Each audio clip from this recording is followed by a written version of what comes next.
પાણીજન્ય રોગચાળો વકર્યો છે। શહેરમાં એક જ મહિનામાં ઝાડા ઉલટીના 1935 કેસ નોંધાયા તો કોલેરાના 32, કમળાના 198 અને ટાઇફોઇડના 565 કેસ નોંધાયા છે। એક જ મહિનામાં મેલેરિયાના 49 અને ડેન્ગ્યુના 64 કેસ નોંધાયા છે। શહેરના પૂર્વ વિસ્તારોમાં સૌથી વધારે રોગચાળો વકર્યો છે। એએમસીએ ગત મહિનામાં પાણીના 5153 નમૂના લીધા, જે પૈકી 144 નમૂના ફેલ ગયા તો પાણીની લાઇનમાં લીકેજ અને ભેળસેળવાળા પાણીના લીધે આ સેમ્પલ ફેલ થયા છે।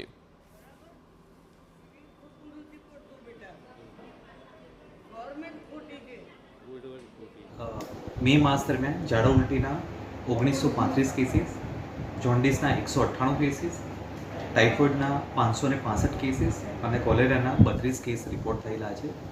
છેલ્લા અઠવાડિયાથી આ વોટરબોર્ન ડિસીઝમાં ક્રમશઃ ઘટાડો જોવા મળવો પડેલ છે।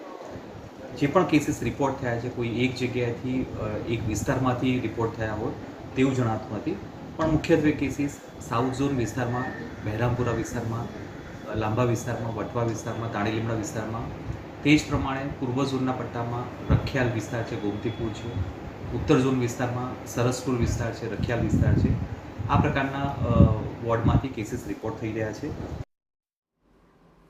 તો સમાચાર વડોદરા